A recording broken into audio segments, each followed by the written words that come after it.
Bonjour à toutes et à tous et bienvenue dans un stream avec le micro qui s'entendra beaucoup mieux, vous me l'accorderez. Bienvenue dans le stream du prisonnier quantique partie 3, ce point and click créé par le CEAEA, le commissariat à l'énergie atomique et aux énergies alternatives. Un point and click scientifique, un point and click qui n'a pas 20 ans comme on pourrait le croire, non pas en y jouant, mais par le fait que c'est un point and click un peu institutionnel. Mais non, c'est bien de l'an dernier qu'il s'agit. Et ça fait quelques jours, quelques parties et quelques semaines, pas tout à fait, que nous guidons Zoé dans son périple pour retrouver, en tout cas pour résoudre l'énigme du professeur Artus Krop, puisque à la base on lui a juste demandé d'aller chercher des vieux documents dans une ferme, la ferme d'Artus Krop en l'occurrence, et qu'elle a trouvé des trucs un peu qui lui ont fait se poser des questions en fait. Donc par on ne sait quel moyen, cette petite employée des archives départementales est maintenant, après une visite au CEA et une visite au CERN en Suisse, elle est maintenant en Mongolie. À un endroit que je ne nommerai pas parce que j'ai totalement oublié comment ça s'appelle. Je crois que ça commence par un A. Voilà tout ce que je sais. Alors qu'est-ce qu'on vient chercher ici? Je sais plus. Alors on est allé au CERN, on a retrouvé l'ancien bureau d'Artus Krop parce qu'il est parti dans les années 60, 50. Et on avait une piste sur la Mongolie, voilà, on avait, comme on dirait aujourd'hui, un lead, et on le suit. Voilà ce qui se passe. Voilà, à peu près ce qui se passe dans nos têtes. Alors on va y aller, on va cliquer, hein. On arrive à l'instant vraiment tout juste de notre vol, notre bus et notre marche. On a vraiment passé des jours dans les transports. Et on arrive sur le campement du CERN, hein. C'est pas notre matériel à nous ça, hein. C'est vraiment... c'est au CERN et je vais direct aller piquer une échelle de corde dans la toile de tente. Ah non. Je vais croiser des gens d'abord. Bonjour. Bon sang, vous m'avez fait peur. Bonjour, vous êtes perdu dans la montagne? Pas du tout, je suis Zoé. Je viens de la part d'Ulysse. Ah oui, la fille de la com. Bonjour et bienvenue à Almotafar. J'espère que le voyage s'est bien passé. Nickel. Je suis Sheldon. Ulysse nous a dit que vous veniez faire un reportage photo ici, c'est ça? Oui, c'est ça. Mais alors, où est votre appareil photo? Vous savez, de nos jours, on fait de très belles photos avec nos téléphones. Si vous le dites. Que puis-je pour vous, Zoé?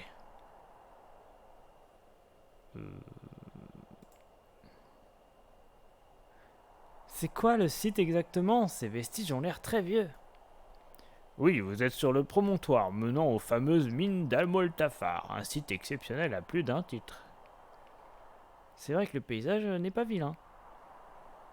Aussi, mais c'est surtout les intérêts historiques et scientifiques du site qui sont primordiaux. Dommage qu'il y ait eu cette catastrophe dans les années 50. Dites-moi un peu plus. Qu'est-ce qui a causé l'effondrement de la galerie d'accès aux mines? On ne sait pas trop. À la fin des années 50, les missions scientifiques étaient régulières ici. Et subitement, une nuit, la galerie d'accès s'est effondrée sur plusieurs dizaines de mètres de long.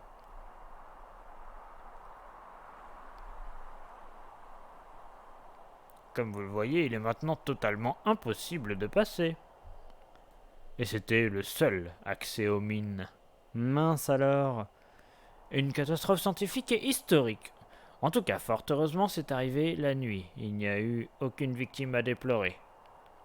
Ouf. Le plus étrange, c'est que cette galerie, bien qu'ancienne, avait été consolidée. Rien ne laissait présager qu'elle allait ainsi s'effondrer. Certains témoignages de l'époque rapportent une explosion. C'est possible car il y avait des réservoirs d'essence pour alimenter les groupes électrogènes qui éclairaient tout le réseau de mines.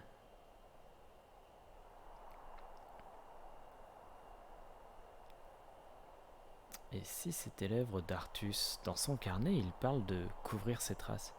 Vous semblez songeuse, à quoi pensez-vous? Non, rien. Bizarre en effet. Toujours est-il que ça a mis un terme aux explorations dans cette zone pendant près de 60 ans. Notre mission est la première à revenir ici. Dites-moi un peu plus. Quel est l'intérêt scientifique de ce site? Plusieurs. Déjà, cette région a connu à travers le temps de grands bouleversements géologiques et climatiques. Autrefois, il y avait un océan ici. Aujourd'hui encore, le pays change à cause du réchauffement climatique qui a lieu à une vitesse impressionnante, ce qui intéresse les climatologues. À cause de tous les séismes et bouleversements de cette zone, il y a des affleurements rocheux très intéressants pour les géologues à l'intérieur des mines. Et encore mieux, certaines des strates mises à nu dans les mines recèlent des métaux très rares comme l'europium ou le curium, avec lesquels les premiers habitants de la région fabriquaient des bijoux. Tiens, l'europium, ça me dit quelque chose. C'est pour cela qu'une peuplade s'est installée ici il y a plus de 1200 ans et a creusé ces galeries. Dès les années 30, de nombreuses missions d'historiens, paléontologues et scientifiques se sont succédées ici et ont scruté ces cavernes, jusqu'à ce que l'accès s'effondre à la fin des années 50. Depuis, aucune mission n'était revenue ici. Non, vraiment, arrête de... Dites-moi un peu plus, on s'en fout. Et sinon, je peux vous aider? J'ai pas déjà dit ça. C'est quoi ce site exactement? Ces vestiges ont l'air très vieux. Oh, je suis parti dans la même discussion. Je m'ai trompé. Bla bla bla. Est-ce que je peux arrêter de lui parler? S'il vous plaît. J'ai quand même lui demandé ça parce que bon, voilà. Que font les scientifiques dans un endroit aussi paumé? D'habitude, les chercheurs sont enfermés dans des labos, non? Ah, détrompez-vous, mademoiselle, la science a autant sa place dans les labos qu'au bout du monde en pleine nature sauvage, surtout quand il s'agit de percer les mystères. Et quel mystère de la nature essayez-vous de comprendre ici? Il s'agit essentiellement d'une mission de climatologue qui étudie cette zone du globe particulièrement intéressante. À propos de cette mission scientifique... Allez, vas-y, ça m'intéresse un peu quand même. Pourquoi les climatologues s'intéressent-ils particulièrement à cette zone? Pour deux raisons. La première est que cette région est très sensible au changement climatique, et on peut y observer des effets du réchauffement très prononcés. Par exemple, il y a à peine 50 ans, le glacier de cette montagne en face descendait beaucoup plus bas. Les rivières avaient des cours différents, les reliefs étaient plus escarpés. Ok, et la seconde? L'autre raison tient dans les fameuses mines d'Amoltafar. Ces galeries antiques creusées dans la montagne donnaient accès à des strates de roches et à des sédiments très intéressants en paléoclimatologie, pour étudier le climat du passé et prédire celui du futur. Données? Oui, hélas, depuis l'effondrement de la galerie d'accès, on ne peut plus entrer dans les mines. Mais heureusement, je suis là.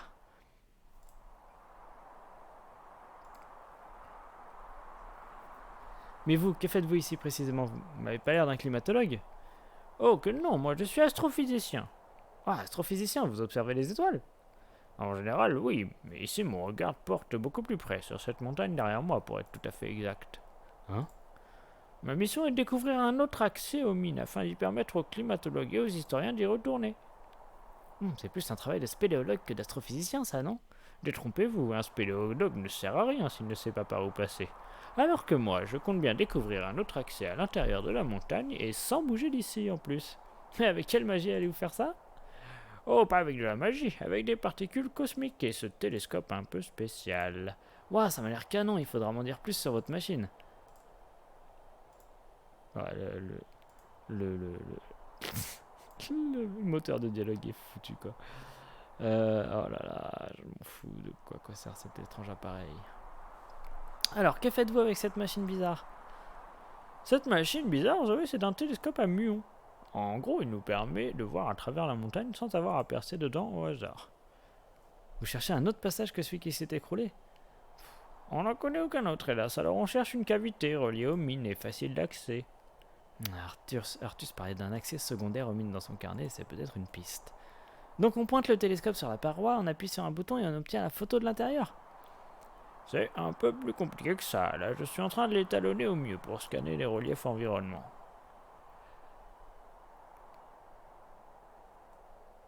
Ça a pas l'air si simple. Normalement, c'est un jeu d'enfant pour moi, mais ici, en pleine nature, c'est pas facile. Pourquoi? Parce qu'on manque un peu de courant. Ah bon? Pourtant, j'ai vu des panneaux solaires et une éolienne en arrivant. Oui, on a aussi une pile à combustible. Le camp est alimenté par un mix d'énergie renouvelable produite sur place. Et là, il faut optimiser ça au mieux pour pallier aux nuages qui cachent le soleil et au vent qui tombe pour maintenir les batteries chargées. C'est pas automatique? Normalement, oui, c'est une petite intelligence artificielle qui pilote les différents éléments. Mais il faudrait l'aider à apprendre pour qu'elle gère mieux l'intermittence du panneau solaire et de l'éolienne. Je peux pas vous aider pour l'alimentation en énergie du camp de base? Ma foi, ça vaut le coup d'essayer. Vous savez faire du vélo? Prenez place devant la mallette informatique. Quand vous serez prête, je vous expliquerai quoi faire. Ok. What is la mallette informatique? It is this. Ok. Prenez les commandes manuelles de la centrale électrique du camp. Ouh, les loups.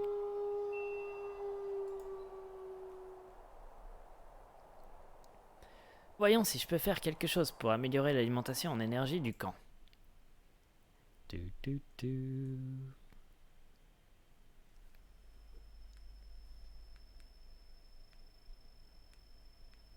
si je peux faire quelque chose. Ah bah bravo. Votre mission est de maintenir l'alimentation électrique du camp sans coupure pendant 2 jours. Chaque heure, les appareils du camp ont besoin de 5 kW pour fonctionner. Le camp est uniquement alimenté par la batterie électrique qui fait office de tampon. Sa charge ne doit donc jamais tomber à zéro. Mais vous avez de quoi la recharger. Vous disposez de 2 sources d'énergie renouvelables, mais hélas, celles-ci dépendent des conditions externes et sont donc intermittentes. L'éolienne du camp va fonctionner jour et nuit, mais sa production dépend du vent, et peut-être même nulle si le vent tombe. Le panneau solaire, lui, ne fonctionne que le jour. Son rendement est lié à l'ensoleillement, mais il produira toujours un peu, même en cas de nuage. Le problème de la batterie électrique est que c'est un système de stockage court terme et de faible capacité par rapport à sa taille. Heureusement, vous disposez d'une pile à combustible. Grâce à elle, vous pouvez stocker beaucoup d'énergie sur le long terme sous forme d'hydrogène et fournir une puissance électrique d'appoint de 4 kW.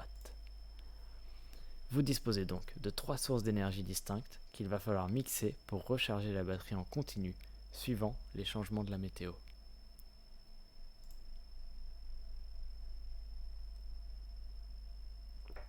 Pour connecter une source d'énergie à la batterie, glissez sa prise sur la batterie. La production de la source viendra créditer la charge de la batterie. Vous pouvez changer à tout moment le branchement d'une source ou la débrancher en cliquant l'icône prise. Attention, si vous connectez la pile à combustible sur la batterie, vous allez consommer de l'hydrogène. Il faut 2 kW d'hydrogène pour y situer 1 kW d'électricité. Heureusement, vous pouvez fabriquer de l'hydrogène en alimentant votre électrolyseur. L'électrolyseur permet d'extraire l'hydrogène de l'eau en y faisant circuler un courant électrique. Il faudra 2 kW d'électricité pour produire l'équivalent d'1 kW d'hydrogène. Au final, l'ensemble de la chaîne d'hydrogène a donc un rendement de 25%. A vous d'utiliser à bon escient vos excédents de production pour recharger la bonbonne hydrogène. Vous êtes prêt? Cliquez sur ce bouton pour démarrer la simulation. L'ordinateur va restituer les conditions météo des dernières 48 heures en accéléré. Il va donc falloir modifier vos branchements en temps réel par rapport à la production et la consommation. Si vous atteignez la fin des 2 jours, c'est gagné. Ok, donc pour l'instant l'éolienne tourne, on est presque à sec déjà d'hydrogène. La pile, on ne sait pas du tout si elle est pleine ou pas, la batterie elle est à 15/20. La pile comment c'est 4 kW c'est quoi, c'est ce qu'elle donne? Ah non mais c'est ça le restant dans la pile. Bon, alors qu'est-ce que peut être la stratégie? Est-ce qu'on peut commencer par charger, on va charger à mort l'hydrogène, on va essayer que l'hydrogène ce soit notre source principale. C'est parti. Alors, qu'est-ce qu'il y a? C'est pas branché. Qu'est-ce qui se passe déjà? Ça commence très mal. Batterie faible. Ah ouais, c'est descendu super vite. Ok. Très bien. Alimentation coupée. Flûte ratée, mon mix n'a tenu que 3 heures. Je dois trouver une meilleure stratégie pour gérer mes flux et mes stocks d'énergie. Ah oui, bah oui.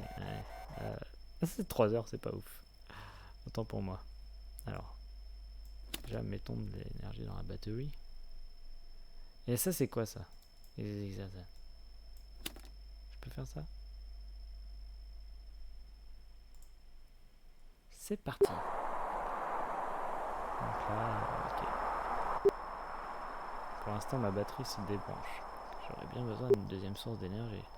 Ma batterie se décharge, pardon. Ah oui, il n'y a plus de vent là déjà.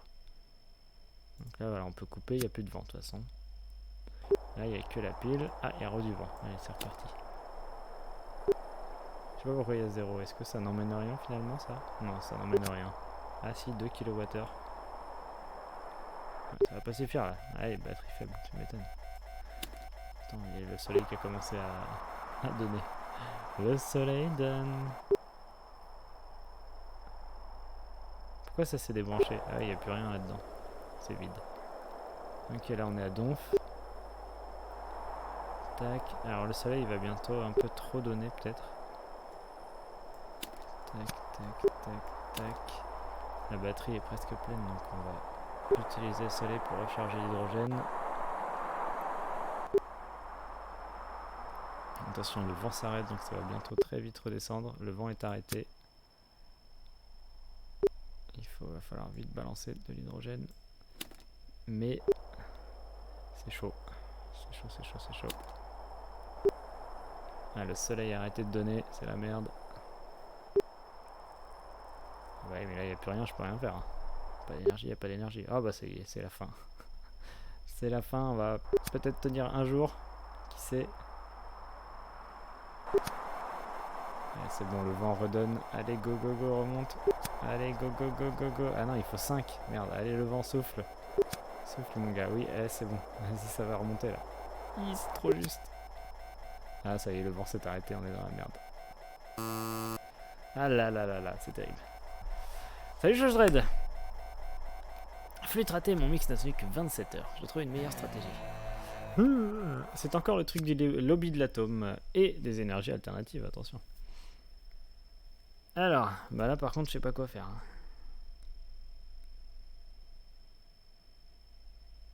De toute façon, je vois pas ce qu'on peut faire. On a vraiment juste pas assez, quoi.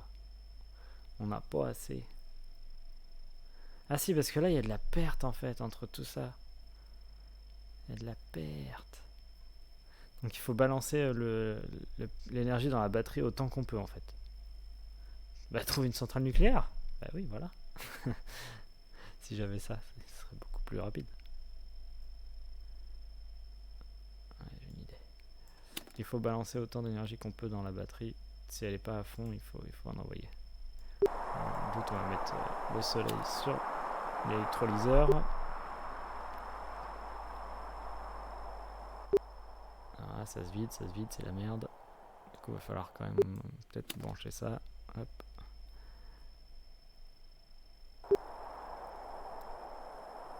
Et 3 kWh, c'est pas assez. 4, c'est pas assez. Ah, 3 et 2. Est-ce que je peux envoyer direct là? Tac. 5. Oh la vache, trop bien. Le soleil il gère. Oh, le soleil il gère trop. Trop bien. 14, 19. Allez, elle est pleine. On change. Boum. 6. Oh là là, mais c'est la folie. Là, c'est égal, ça va. Là, ça commence à baisser.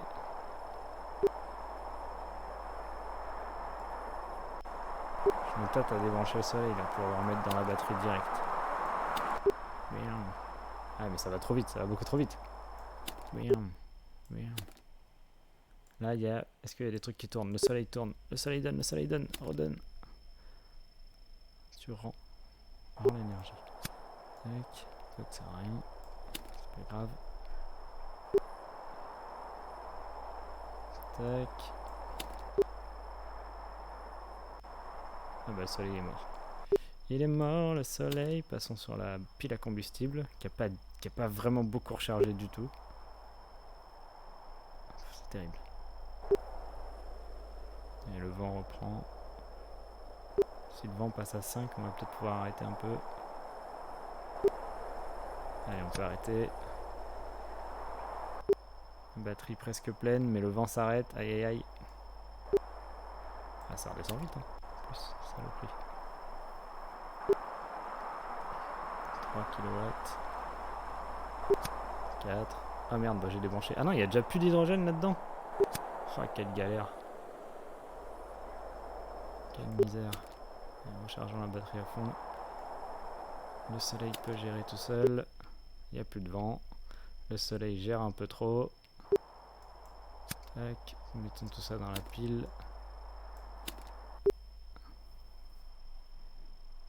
Et on tient encore une demi-journée. Technique de gitan qui se branche sur les câbles publics. Non, je suis plus du coup. Putain, j'ai eu peur. Tac, le soleil recharge. Oh, le soleil charge à fond là. Bam bam bam. Allez, 20 sur 20, c'est bon.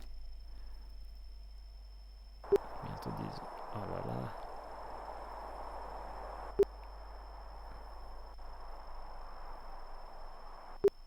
Ouh là là, ça va très vite. Je sais plus quoi faire. Ça, on voit 4. Ok, bon, ça suffit. Allez, vas-y. Est-ce qu'on va tenir jusqu'à... Oh bordel, ça va être tout juste. Ça va être tout juste pour aller jusqu'à minuit. Il n'y a plus de soleil. Notre pile à hydrogène est bientôt morte. Notre pile à combustible. Et allez, il faut qu'on tienne 2 heures. Il faut qu'on tienne 2 heures. On n'a plus d'hydrogène. C'est fini. Vite. Vite. Ah là là, c'est tout juste. Il n'y a plus rien. C'est bon, bravo. Est-ce que tu es en train de regarder à la télé en parallèle, 17h24. Sur l'équipe 21, il y a du basket, je crois, cet après-midi. Samedi, il y a Stade 2. Et sinon, je sais pas. Bravo, le pilotage... Ah non, pas cette voie du tout. Bravo, le pilotage automatique de votre mix est optimisé. Vous avez produit au total 105 grammes d'hydrogène, pas mal. Du cash. Du cash. T'as trouvé ça où, du cash? J'ai réussi, le système est calibré et Sheldon ne devrait pas... Et voilà, ça devrait plus couper maintenant. Sheldon va être content. Et bah, demandons à Sheldon s'il est content. Sur Toonami. Bah dis donc. Qu'est-ce qui passe sur Toonami, la WWE? C'est bon, j'ai montré à l'ordinateur comment gérer les changements de vent et de luminosité. L'alimentation du camp ne devrait plus sauter. Merci pour ton aide, Zoé. Tu as gagné le droit de nourrir Mireille. Youpi! Non, elle raffole des baies qui poussent dans les parages. Essaie d'en trouver. C'est noté. Trouver des baies pour nourrir Mireille. Mais non, mais il y a la... Putain, mais il y a la... Enfin, pas de gros mots, mais il y a la AEW sur Toonami. Je pense pas avoir Toonami, mais je vais m'enseigner quand même. C'est tout nouveau ça, AEW. Je crois que c'est un gros milliardaire qui a lancé ça. Ne sont-ce pas des baies? Hélas, ce buisson ne contient pas de baies. Et celui-là? Yes, pour concurrencer l'autre show. Et ouais, il y a du moyen, ça peut être sympa. Rien qui ne puisse satisfaire l'appétit de Mireille. De l'eau croupie, elle veut pas de l'eau croupie? Je peux fouiller dans les tentes sinon.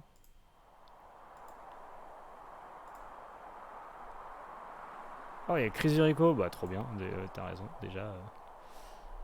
Rien que ça, trop bien. Pas de baies là-dedans, mais il y a des baies nulle part en fait, super.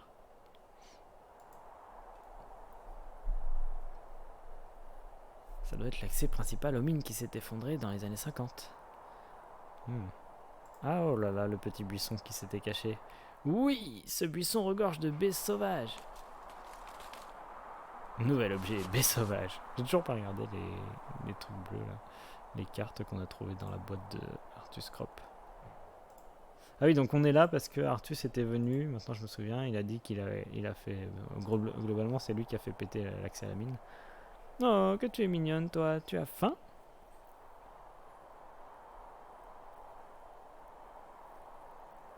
Oui, d'accord.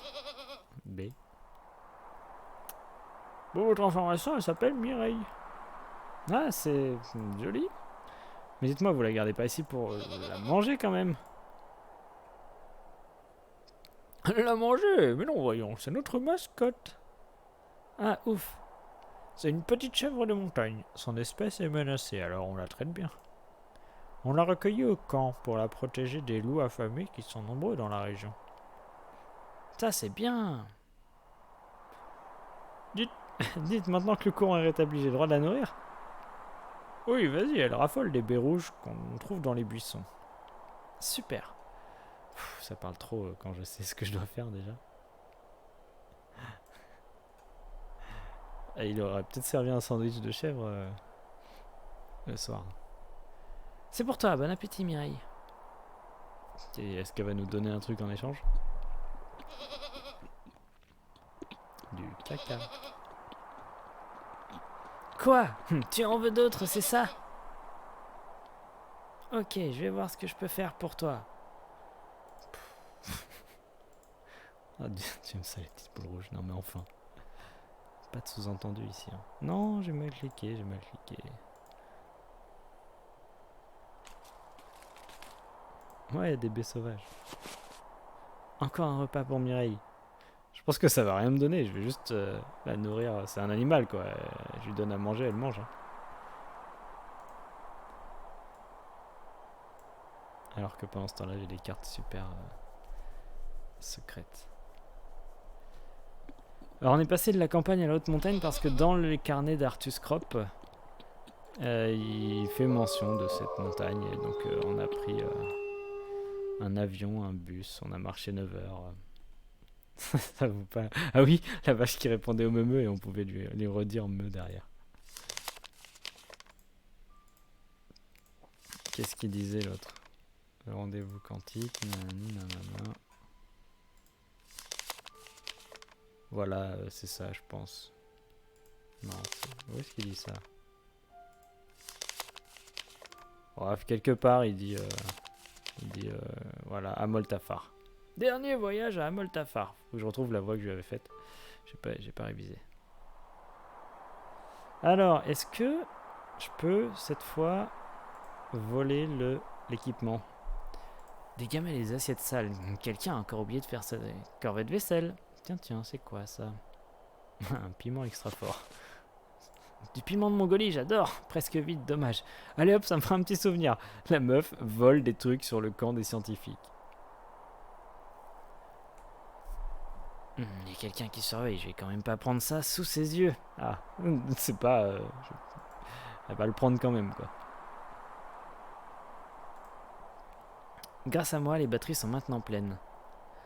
Bon alors, est-ce que on peut pimenter un peu les boules les baies de la chèvre?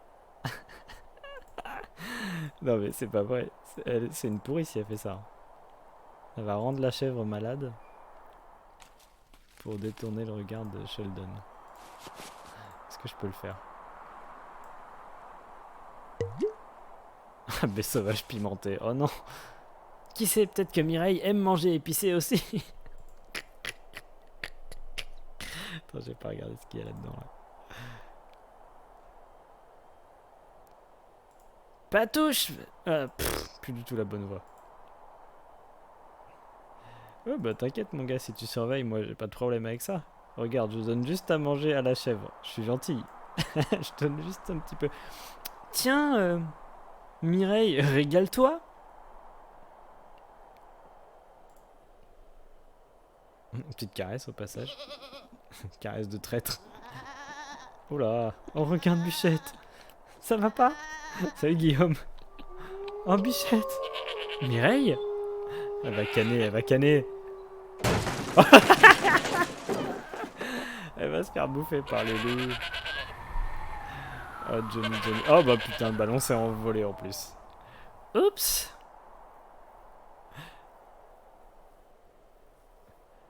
Par tous les quarks et les leptons, le ballon météo, que s'est-il passé? Je sais pas, Mireille a été subitement prise d'une crise de panique et s'est enfuie à toute allure. Et dans sa course, elle a décroché le ballon. C'est vous qui lui avez fait peur. Mais non, elle a entendu un loup et elle a pris peur. Moi, j'y suis pour rien. Enfin, presque rien. Malheur de malheur, ce matériel coûte très cher. Ils vont me réduire à l'état de soupe primordial. Qui ça? Les climatologues. J'étais censé veiller sur leur matériel pendant leur excursion. En effet, c'est embêtant. Il faut absolument le retrouver avant qu'il ne rentre. Tenez, prenez ces jumelles et scrutez la montagne en face pour trouver son point de chute. Alors Guillaume, on est allé au CERN. On a récupéré des informations sur Artus Crop dans les archives du CERN. C'est principalement ce qu'on a fait. Et dans son bureau aussi, on a récupéré pas mal de trucs, des pages de son manuel manquant. Qu'est-ce que je dois regarder? Je n'en ai aucune idée. Et on se retrouve aux mines d'Amoltafar. Les mines où il dit avoir trouvé son europium, j'imagine. Alors, petit ballon, où te caches-tu? Et on est vraiment une peste parce que tu vois qu'on vient de faire s'échapper une chèvre volontairement. Bon, il ne doit pas être loin, mais il faut déjà que j'y vois quelque chose. Oula, glissez le panorama dans les jumelles pour explorer l'ensemble de la montagne. Le ballon est petit, zoomez avec la molette de gauche pour le voir de plus près. D'accord, mais pour l'instant je vois rien.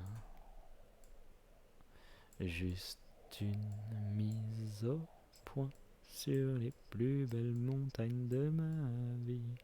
Ok, ça on peut faire. Bon, j'imagine que là on le voit pas. Et nous pouvons zoomer. Oula, ah oui. Mais là, c'est cassé.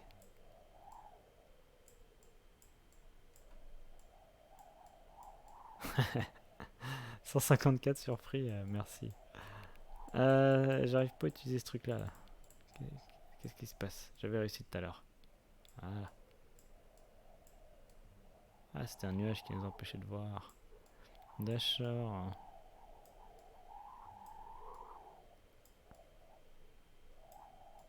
Ah, un petit village.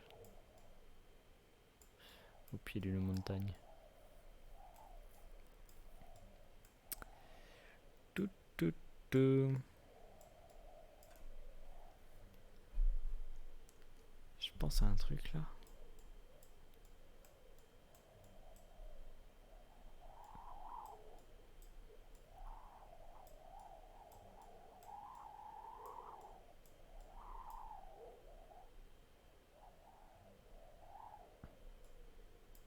Vous avez le droit de dire vu et vous avez le droit de dire où il est.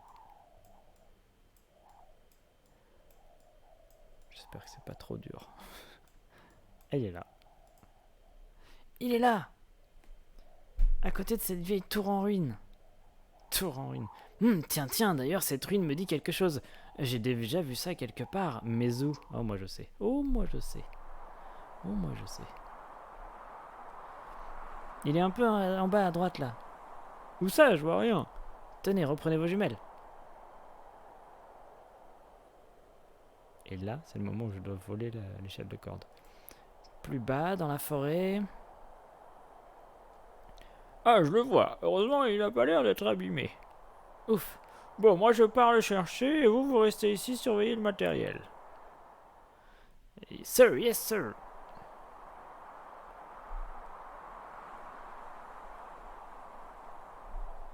Surtout, vous ne touchez à rien, compris? Oui, oui. Tu parles. Mais c'est vraiment une purge. Oui, et la biquette. La biquette, elle va se faire défoncer par des loups.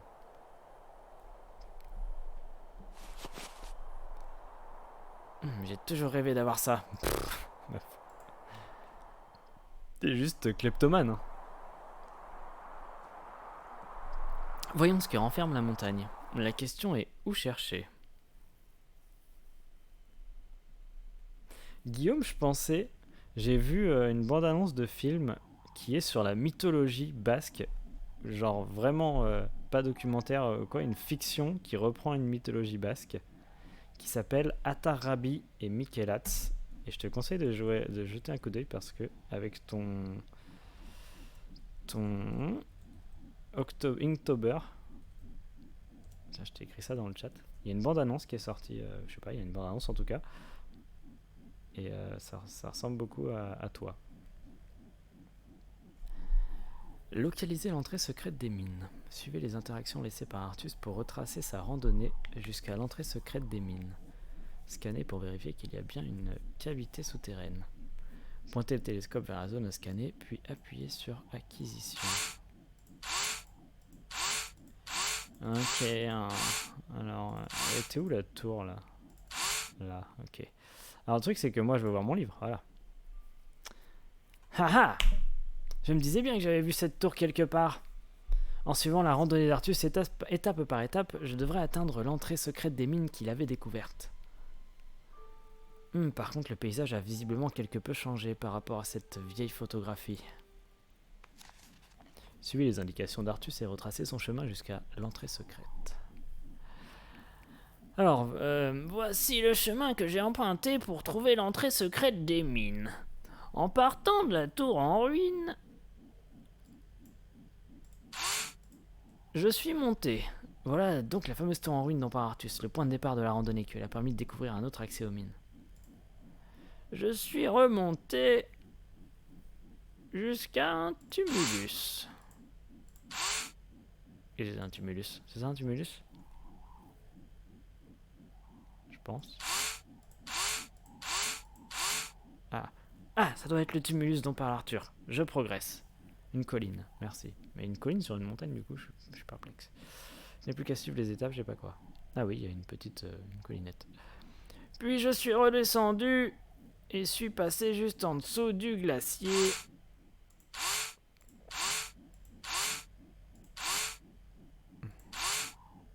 Et j'ai franchi le ravin grâce à une arche. C'est bon ou pas là? J'ai suivi le chemin passant au-dessus de la forêt, puis j'ai franchi un torrent grâce à un petit pont. Le petit pont de bois qui traverse la rivière. Aux 3 piliers de roche, j'ai pris l'embranchement de droite. Oula. Une butte de terre si tu veux, c'est souvent des tombeaux antiques ou médiévaux. D'accord, merci. Alors l'embranchement de droite bas ou droite haut? J'ai parcouru le chemin jusqu'à des éboulis, me forçant à prendre le seul embranchement praticable, jusqu'à atteindre enfin un petit bosquet de pins. L'entrée était là. On y est là. C'est ça le bosquet de pins? Est-ce que je dois me mettre là ou est-ce que je dois me mettre là? J'aimerais bien être entre les deux. Allons bon. Détection des muons en cours.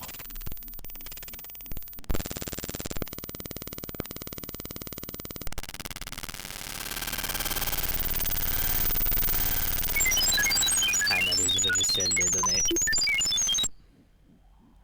Génération de l'image. Le scan n'a rien révélé d'intéressant. J'ai dû me tromper en suivant les indications d'Artus. Oh, merde. Ou alors le paysage a tant changé que ça depuis 60 ans? Ah, c'est lui le bosquet de pins.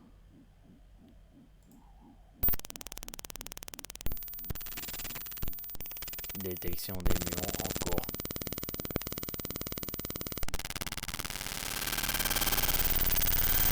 C'est désagréable. C'est très désagréable ce bruit. Ouh là là là là là là.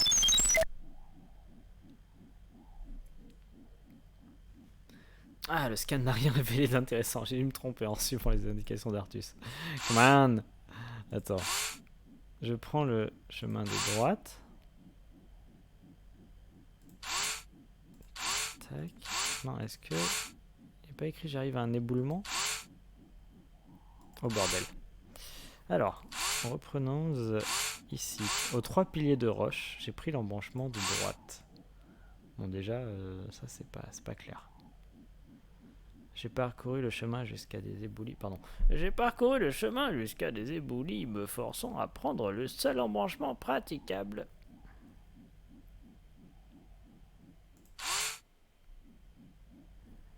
Jusqu'à atteindre enfin un petit bosquet de pins. L'entrée était là. Bah c'est là. Hein. C'est carrément là quoi.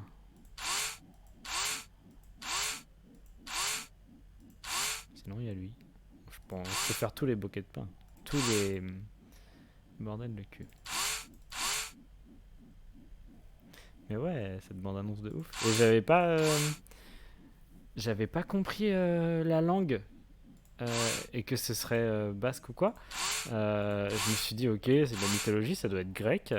Et j'étais super surpris à la fin quand on voit un peu les raisons de la colère. Alors, enfin les raisons de la langue.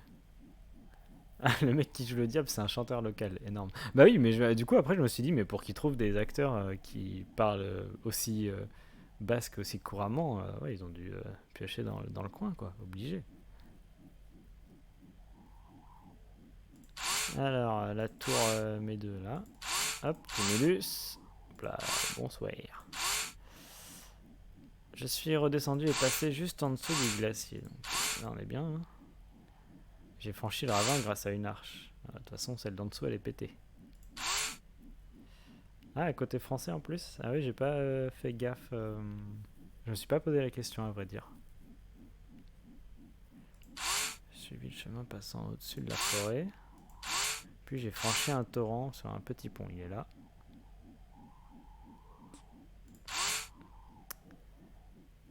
Arrivé aux 3 piliers de roche.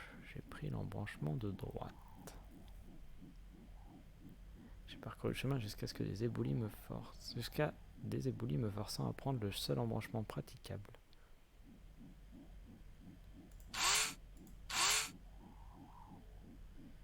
Donc on va dire qu'il a pris le chemin d'en bas, là il est passé sur le pont, tac. Il prend le chemin praticable qui est à gauche, parce que l'autre à droite il peut pas, c'est un ébouli. Et il arrive là, donc j'avais raison. Bah, est-ce que j'ai juste mis le mauvais endroit?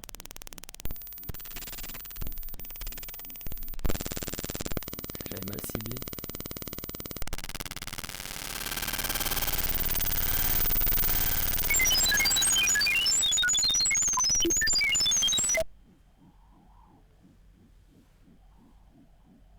Ah! J'ai un grand problème. Ou alors le paysage a changé. Qu'est-ce qui s'est passé? Ah, l'arche a pété. Putain, mais c'est exactement ce que tu disais en fait. Et oui, il a pris une arche, mais c'est pas l'arche à laquelle je pense. C'est cette arche. Après, il est arrivé aux 3 piliers. Il a pris l'embranchement de droite. Merde, c'est pas ça. Putain, c'est pas loin, c'est pas loin, c'est pas loin. Les 3 bordels. Non, il est où les boulis? Les boulis. Quel agréable son quand on déplace le bordel là. Là ou là-haut?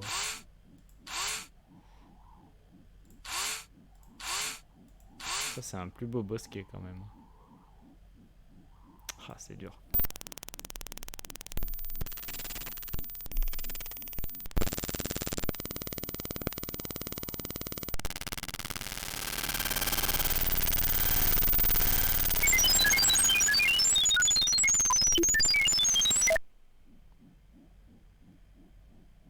Oh, come on. il va être revenu avec son ballon l'autre.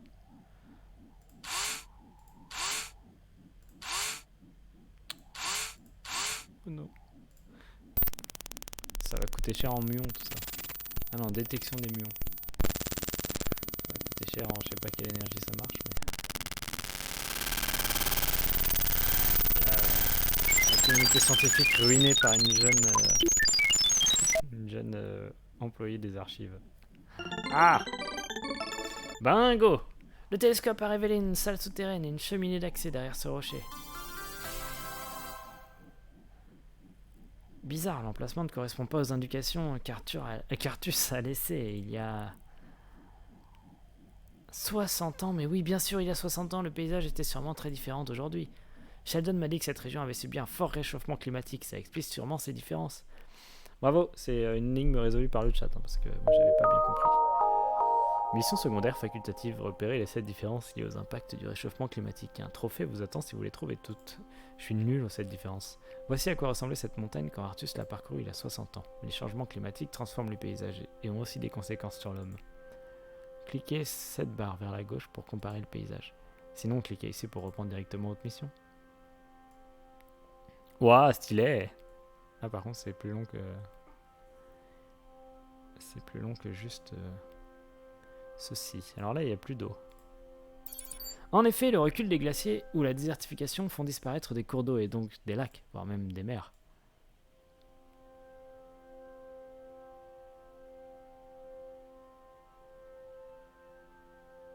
Ouais, le glacier, j'imagine, comme il a reculé, non? Allez hop. Absolument, le réchauffement des températures favorise la colonisation des végétaux en altitude. On pourrait penser que c'est une bonne chose, mais c'est parfois au détriment de la faune et de la flore qui y vivaient avant.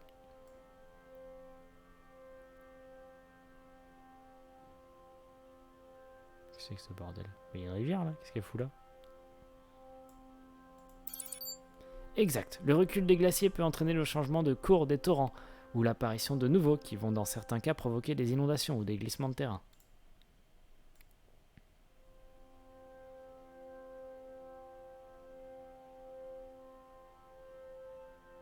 L'arche est cassée. Hein.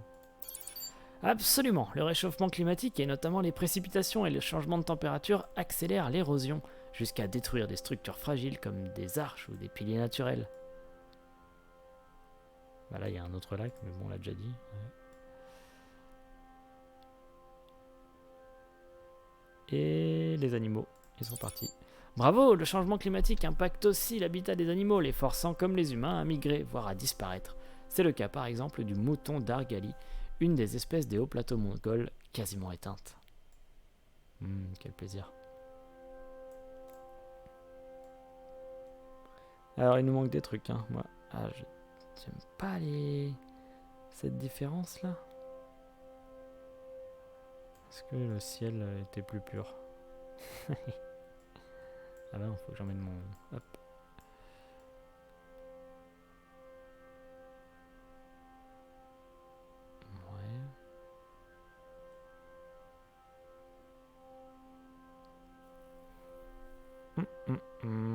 Quoi qu'a changé?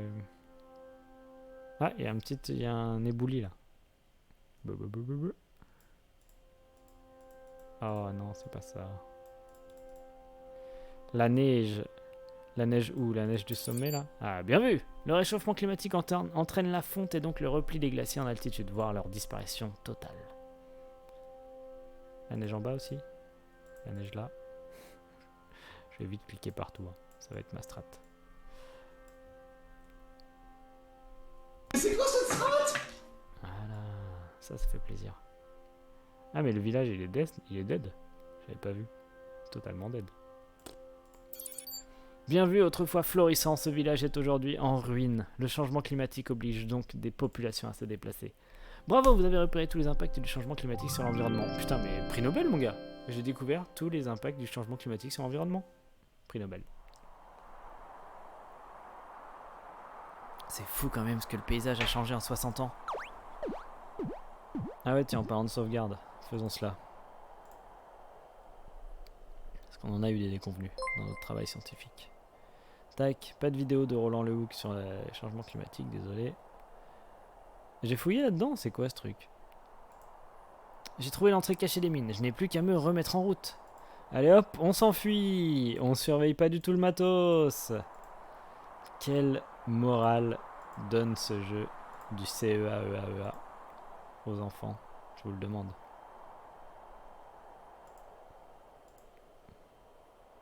Impossible d'atteindre le télescope à muon, essayez de vous approcher. What? Non, je vais me casser. Puis-je? Oh oh.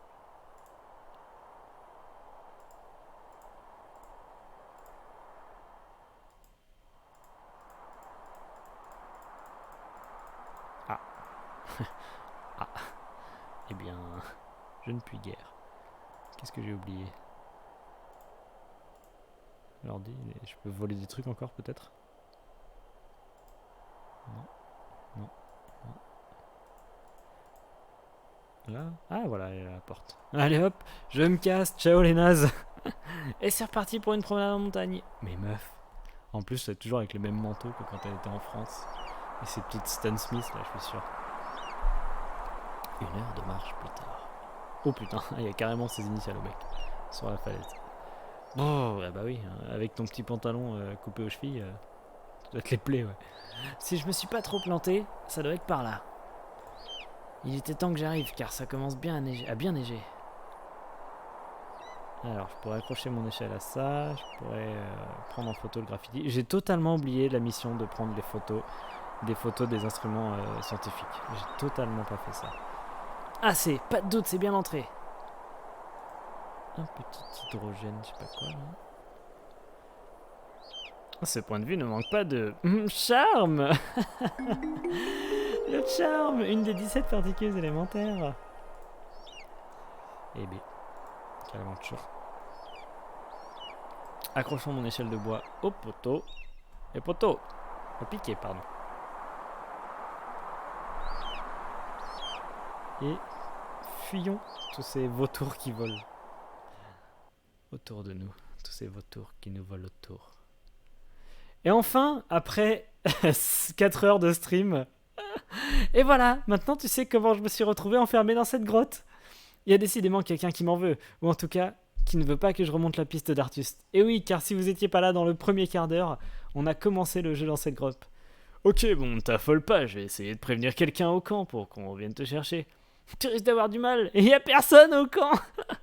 Personne, même pas Sheldon. Non, il a dû partir faire une petite promenade. Sheldon, une promenade, il a horreur de faire du sport. Disons qu'il n'a pas eu le choix à cause du ballon météo et de Mireille. Mireille, c'est qui celle-là? Bah la chef du camp, mais enfin c'est une longue histoire. 12 heures de flashback, c'est vraiment ça quoi. Bon, on n'a pas le temps et il faut que tu économises ta batterie, tu me raconteras ça à ton retour. Oui, ça fait des heures qu'elle les raconte là.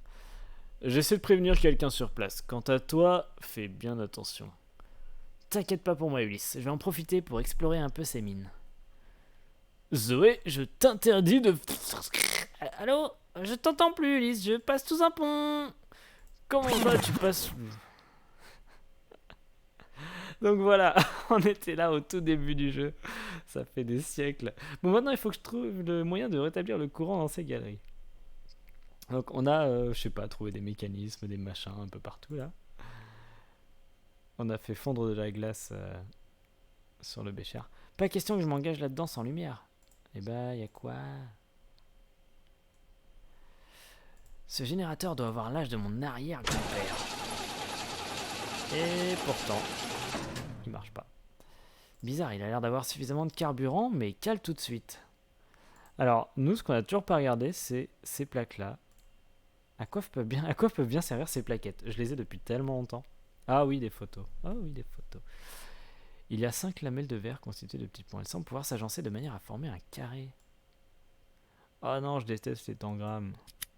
J'aime rien, hein, ni les 7 différences, ni les tangrammes. Faire pivoter en plus, oh non, nul. Oh non, ça va être horrible. Oh non, puis alors là, en plus, si vous essayez de m'aider, on va rien comprendre. Bon, bah c'est bon. Très bien. En revêche. Ça passe ça ou pas? Non, c'est juste. Hein. De toute façon, c'est pas ça. Non, c'est pas ça. Rien à faire, impossible de former un carré plein, il me manque forcément une dernière plaquette. Ah oui, d'accord, allez hop. Allez, ciao. Ah, ciao, bonsoir. Alors, est-ce qu'on fait une photo de ce vieux générateur caca? Non, rien ne se passe. Peut-être j'ai plus de batterie aussi. Est-ce que ce mécanisme était une sorte de serrure qui contrôlait l'accès aux mines? Ok. Qu'est-ce qu'il a dit quoi? Il manque de je sais pas quoi, sa jauge de je sais pas quoi. Qu'est-ce que j'ai dans les poches là? Ah, j'ai pas trop envie de faire du carburant. Oh là là, j'ai du pétrole et tout. Ah ouais, tiens, ça peut pas... Où est-ce qu'il me manquait une... Non, nulle part. Là. Engrenage bizarre sur robinet, rien ne se passe. Je suis perdu. Analyse des échantillons. Bon, d'après cette note, ce flacon de pétrole contient entre autres de l'huile. Avec ça, je pourrais certainement décrypter le mécanisme du générateur. Mais comment l'extraire du pétrole? La chimie est votre amie! Eh oui. Utilisez ce vieux matériel pour obtenir de l'huile de lubrification afin de dégripper le générateur. L'échantillon de pétrole trouvé sur ce site contient très certainement des huiles. Le problème, c'est que les huiles sont mélangées avec plein d'autres produits qui abîmeraient encore plus la vieille mécanique. Il va donc falloir séparer l'huile du reste du pétrole en faisant une série de distillations. Une distillation consiste à faire s'évaporer certaines molécules pour les séparer du mélange liquide, puis les faire se recondenser dans un autre récipient. Pour cela, il faut chauffer le mélange. Ouvrez progressivement le bec benzène et surveillez attentivement la température atteinte dans la colonne de distillation. Suivant leur structure, nombre d'atomes, les molécules les plus légères vont s'évaporer à plus basse température que les plus lourdes. Donc pour sélectionner certains types de molécules, il faut chauffer le mélange sur une plage de température donnée. On appelle ça réaliser une coupe. L'hydromètre vous donnera une indication sur la densité de votre distillat et donc sur la nature du produit que vous avez extrait. En comparant ces données avec les notes laissées par les scientifiques, vous saurez à quelle plage de température on peut séparer les différents produits. Une fois votre distillation terminée, utilisez ce robinet pour verser le distillat dans le bécher ou le jeter. Enfin, vous pourrez utiliser la pompe pour mettre le distillateur en sous-pression, ce qui changera les conditions thermodynamiques en abaissant les températures d'ébullition des composés. Plus ce jeu avance, plus il faut de diplômes. J'ai déjà eu tout à l'heure, enfin l'autre fois l'électronique là, c'était horrible. Et alors ça a pas l'air simple. Et dangereux pour Zoé. Alors, rapport des analyses d'échantillons des pétroles bruts par séparation. Donc on a du pétrole brut. Si on veut de l'essence légère à 1 bar ou à 0,5 bar, on a ces genres de température. Densité moyenne 0,7. Si on veut du kérosène, du diesel ou du fuel à 1 bar, on va à ces températures-là, densité moyenne 0,8. Et ensuite, nous resteront les huiles de lubrification, les bitumes et les goudrons. Alors, d'accord, on va essayer de virer... Est-ce que je dois faire étape par étape? Je vais virer les essences légères d'abord. 1 bar de pression. Alors, j'ai combien de pression, moi? 1 bar. 1 bar de pression. 50 à 200 degrés. Ok. Montons le chaud. Alors là, on est à 0 degré. Là, ça monte, rien ne se passe. Il n'y a plus de jus. Voilà, qu'est-ce que j'ai fait? Tu sais, je suis à donf là. Ok, j'ai trop peur. Tu penses que oui? Merci Guillaume. Je veux bien te croire. Eu égard à ta fonction. Et tes connaissances et tes diplômes. Alors, ça coule, ça coule, ça coule. Par contre, je sais pas du tout la vigueur de la montée de la température. On est à moins de 100 degrés.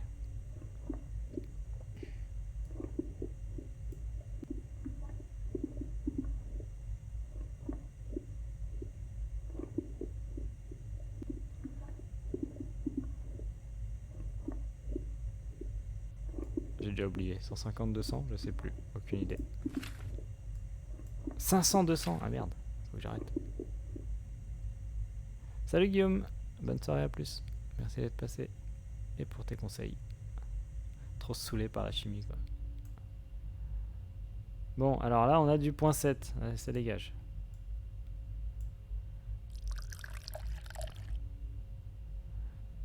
Après, le kérosène, le fuel jusqu'à 400 degrés. Allez, moi je peux monter jusqu'à 400 degrés à 1 bar, ouais. Allez hop, on envoie. Ça s'est fermé ou pas? Et hop, on voit la sauce. Jusqu'à 400 degrés, ok. Je suis pas obligé d'y aller.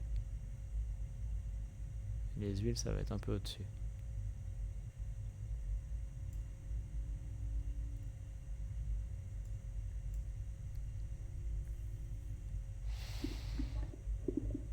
Ah, mon robinet. Oui, il s'est refermé tout seul, c'est bien.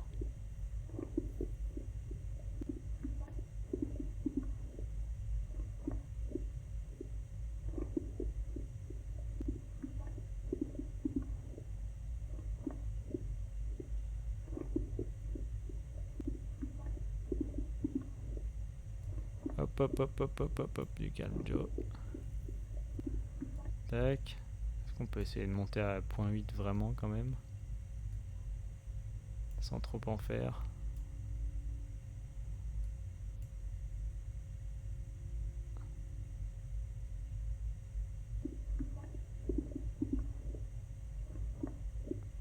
Et action. Oh ouais, c'est bon, j'allais arrêter, wesh. Mais ça pue et le liquide est devenu tout noir. Je crois que j'ai chauffé trop fort, tout est cramé. Au-dessus de 380 degrés, vos molécules se carbonisent et se dégradent, perdant leurs propriétés. C'est le phénomène de cracking. Recommencez vos distillations depuis le début et trouvez un moyen d'abaisser les températures d'ébullition des différents composés. Fuck it. Nulache. Ouais, mais là je vois rien, là. Faut nettoyer ça, là. Pas un mouchoir. Qu'est-ce que c'est que cette merde? Ah là là, c'est crado, on voit rien. Bon. Donc, le truc c'est que, ok, 50 à 200 degrés, donc faisons cela déjà.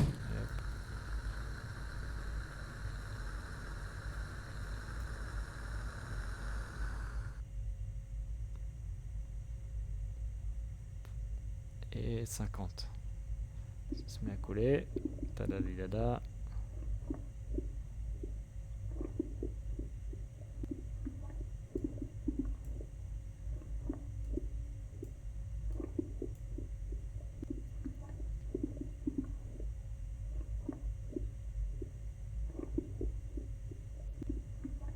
Point 7. Très bien.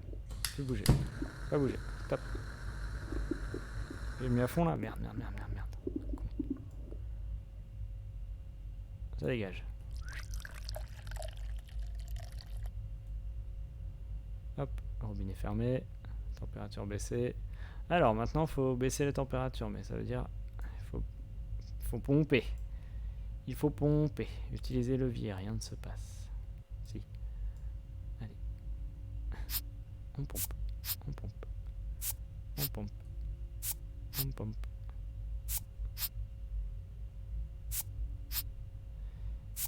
Il pompait. Et tandis qu'il pompait,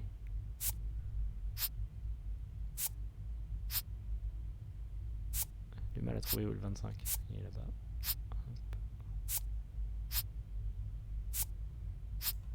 Boum. Donc jusqu'à 270 degrés, on est bien. Allez, au feu les pompiers.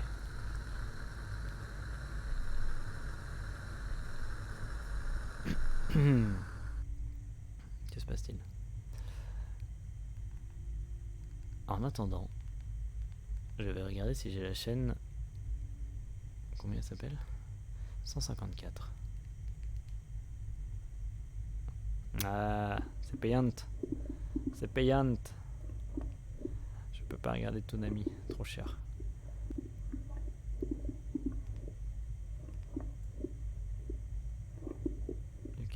Du calme. Ah non, ça redescend là. Allez.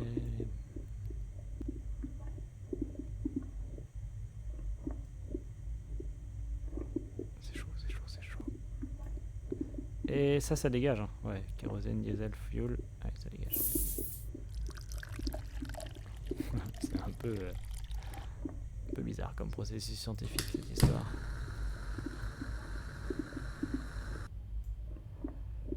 Tac, et enfin, jusqu'à 360 degrés. On y retourne. Il faudra le garder.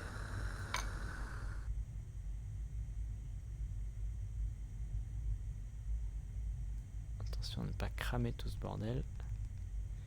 Qui c'est qui fait de la moto là sur Twitch? Je regardais passer un autre stream. En cherchant à mettre le mien.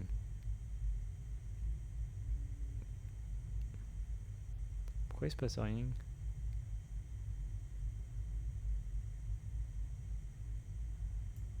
Oh. Merde. Ah putain, je suis revenu à 1 de pression. Ah chier. Qui c'est qui a fait ça? Saloperie. Et on pompe.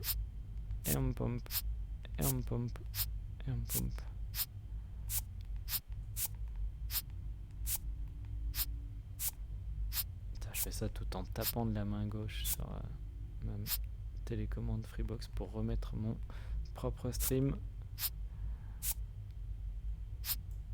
On est bien là ou pas? Non, petit coup encore. Et on est bien.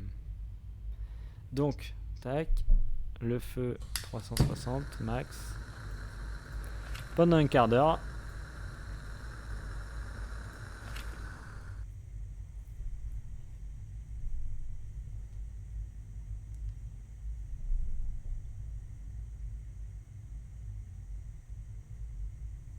Allez, cool, cool petit, cool.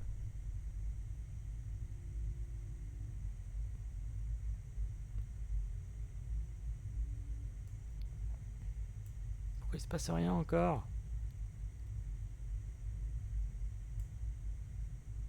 Je mets moins de pression encore? Ah voilà. Moins fort, moins fort, moins fort, moins fort. Non, je veux pas tout cramer, pitié.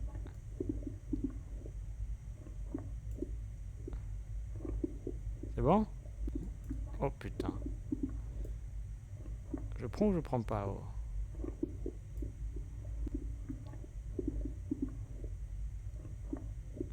Ouais, ça se remplit là.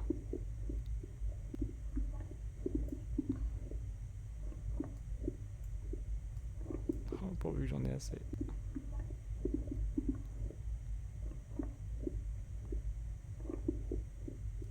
C'est tout, c'est tout, c'est tout, c'est tout, c'est tout, c'est tout. Allez, je prends. Ah, j'ai pas regardé les valeurs. C'était .9, j'espère. Oh mon dieu. Oh mon dieu. Oh, 85. Oh là là, merde. Ça doit être bon. Coupe le feu. Allez, on coupe le feu avant de partir. On prend ça. Récupérer le flacon. Dans nos petites poches. De l'huile distillée. Je dois en avoir assez. Si ce liquide est bien de l'huile, je devrais pouvoir dégripper le générateur. Si c'en est pas, je me mets une claque. Alors, retournons au Géné. Même direct avec la bouteille d'huile direct dessus. Boum.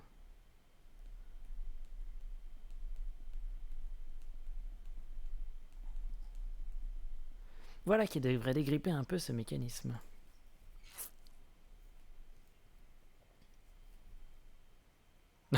D'accord. And action. Yes papa. Oui, ça a l'air de tenir sans caler. La musique trop cool. Il reste un peu d'huile, je vais la prendre dans cette vieille burette. Ça pourrait me servir pour dégripper d'autres mécanismes. Une burette d'huile faite maison. Elle est bien faite. Hein. Allez maintenant, allons explorer ces galeries. Je dois trouver le gisement d'Artus sans attendre. Je ne sais pas s'il reste beaucoup d'essence dans le réservoir.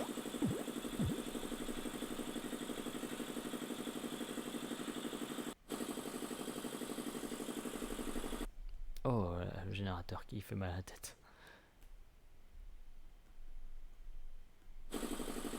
Oh non, pitié. Pas de générateur tout le temps. Bon, maintenant, il faut que je trouve mon chemin. Artus parle de ce dédale dans son carnet, il me semble. Bah, ouvrons-le alors. Sauvegardons aussi, pour pas se retaper l'énigme de la distillation.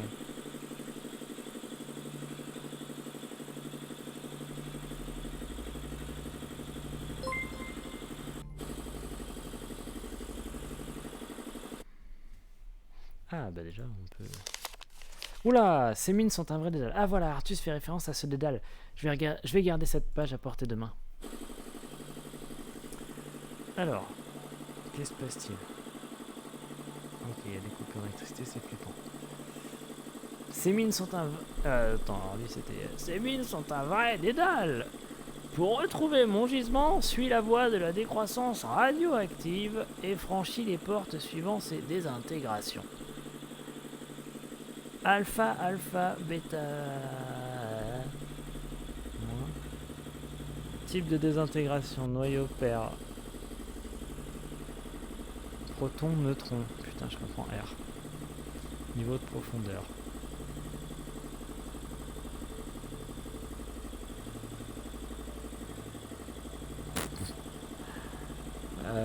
bonsoir.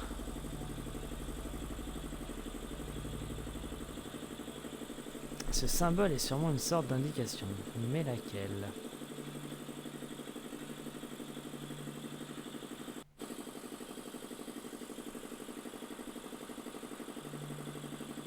What the F?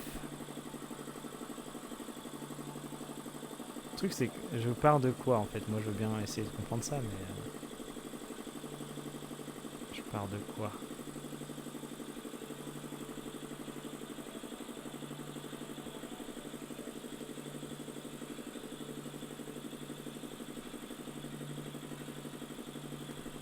Si je pars de la lune, je sais pas moi, je ne sais pas, pourquoi pas.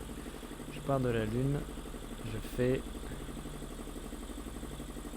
Nanana, je fais alpha.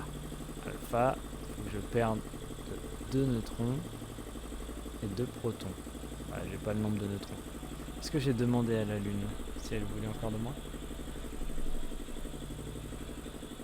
Alors si je perds 2 protons, depuis la lune, je tombe à Astat. Ça. Ces symboles doivent être une sorte de signalisation, mais laquelle? Je me casse. Ah d'accord, j'étais dans la lune donc je vais à Astat, c'est bien ça. Je suis à Astat. J'ai fait alpha, je refais alpha, je repère 2 protons. Depuis Astat, je repère 2 protons. Je tombe à Bismuth.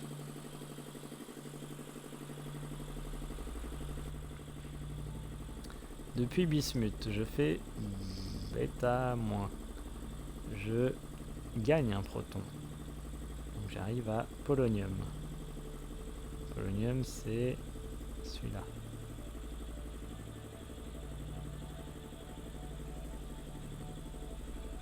Après, je fais encore polonium. Je fais le... Je sais pas comment ça s'appelle, c'est gamma ça. Donc je refais polonium. Après, je fais alpha. Je perds 2 protons. 2 protons, ça fait plomb, les vagues. Ok.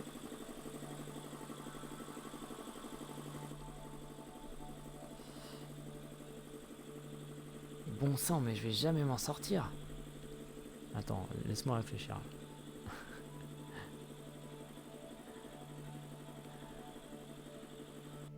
Je viens de faire alpha, donc je dois faire bêta moins. Je gagne un proton. J'étais plomb? Ouais, je deviens bismuth. Putain, c'est pas ça. Ah bah, je sais où j'étais. J'étais plomb. Je fais bêta moins. Je gagne un proton. Je deviens bismuth. J'ai cette espèce de... J'ai pas cette sortie. Ah si, là. Oh putain. J'ai même pas vu qu'il y avait un troisième choix. Et donc je suis bismuth. Je fais encore bismuth. C'est là. Je regarde pas du tout ce qu'il y a dans les salles. J'ai même pas lu ce qu'elle a dit tout à l'heure sur les cavités.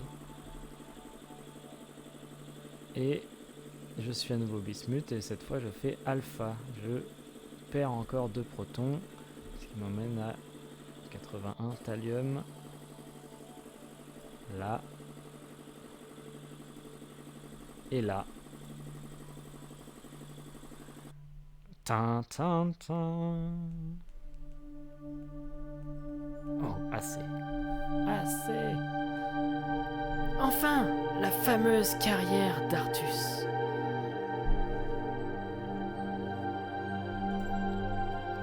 Alors c'est là qu'il trouvait son précieux europium. C'est joli. Encore les initiales d'Artus, pas de doute, c'est bien là qu'il voulait m'emmener. Tiens, en y regardant de plus près, cette gravure n'est pas banale.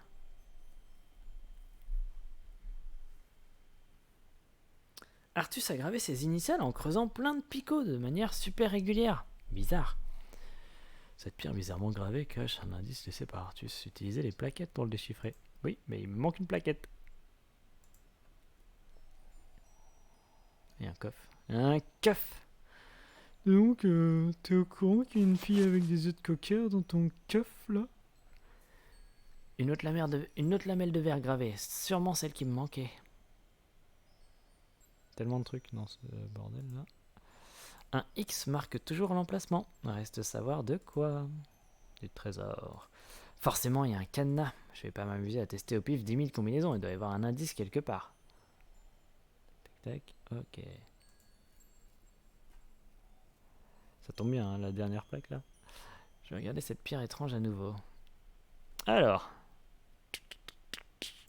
Mi plaquetas. Mi petite puzzle. Le puzzle. Dis-moi qu'elle va le faire toute seule.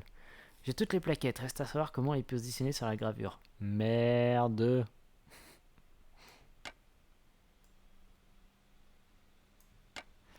Au secours.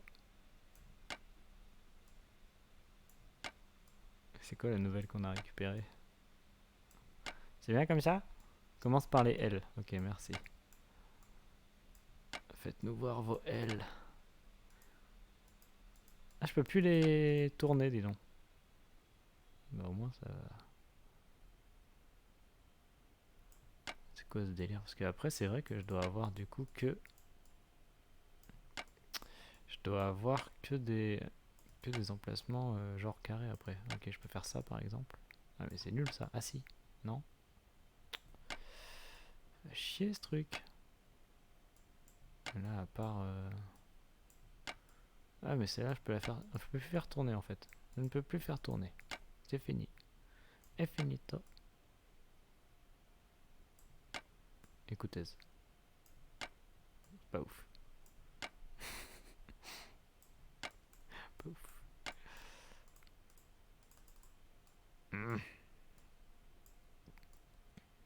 Ça, c'est nul.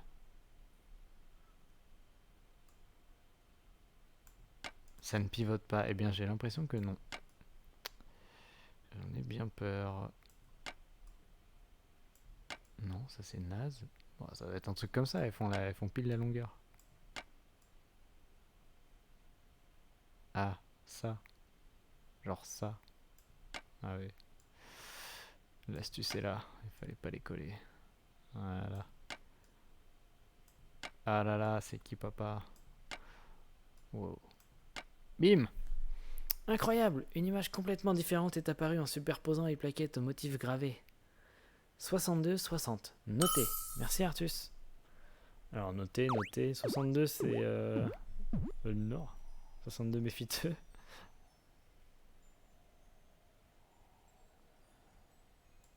Et 60, je sais pas où. Bon, essayons d'ouvrir ce cadenas. MNOP. Ah, pas de Calais, du coup 60 nord ou 60 MNOP. 60 nord. Somme. Bah, ça marche pas du coup dans l'alphabétique. Ça n'a aucun sens. Je suis d'accord, hein, la somme pour moi c'est 60. Mais je comprends pas. RSTU. PQRST. Rhône 69. Ah bah non, la somme ça doit être beaucoup plus. Tac, j'ai pas du tout vu ce que j'avais dans le coffre. Il y avait un truc. À moi les diams. Merde, tu parles d'un trésor, une sorte d'engrenage. L'engrenage bizarre numéro 2. Et encore des pages de son carnet. Au moins grâce à ça, je devrais en apprendre plus. Et rien d'autre. Intense déception. Vous entendez, elle sonne son téléphone. Ah bah c'est pas trop tôt Ulysse. T'es gonflé. Ça fait des heures que j'ai ces taf. Hein, ça capte mal, j'entends rien. Alors retourne à l'entrée. Bon sang, j'y comprends rien. Il faut que je retourne à l'entrée, c'est ça? Oui, Sheldon, pour remonter. L'Oise, d'accord, merci. Ulysse? Bon, je crois que les secours sont arrivés. Je ferais mieux de retourner à l'entrée. Ah, on n'a même pas pris d'europium. Je sais pas si ça se touche avec les mains. 80 la somme. On avait l'idée que c'était un nombre divisé par 10. Youhou, l'échelle est là, je suis libre. Oui, mais est-ce qu'on a bien envie de revoir Sheldon, qu'on a vraiment, dont on s'est vraiment foutu de sa gueule? Je peux pas éteindre ça avant de partir? pas prendre de la glace. Ouais, je m'en fous.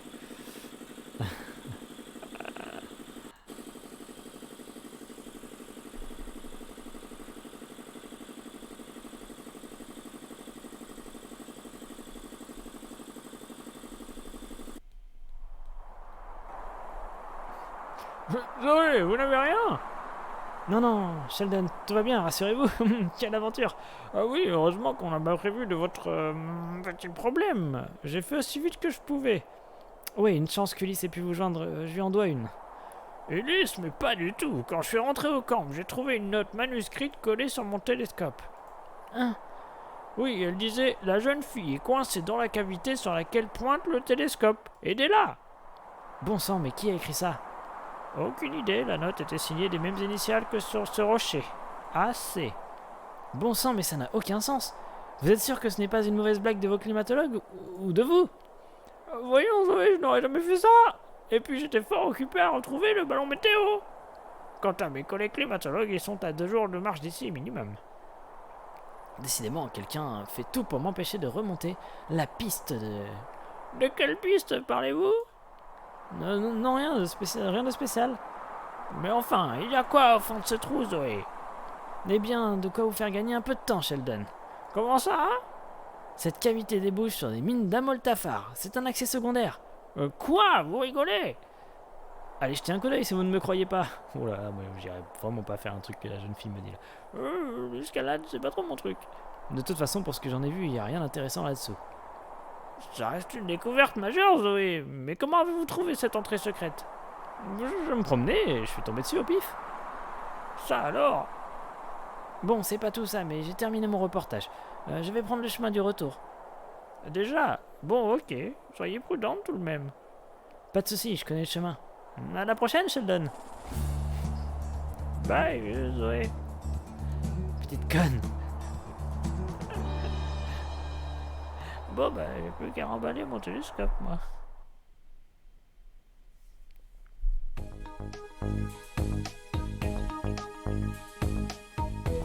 Et sur ce retour de Mongolie jusqu'à la France,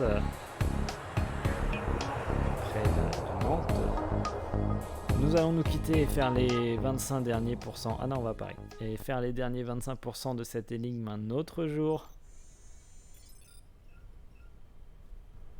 Qu'est-ce qu'il se raconte alors? Et c'est comme ça que Sheldon a pu me retrouver et me faire sortir des ruines.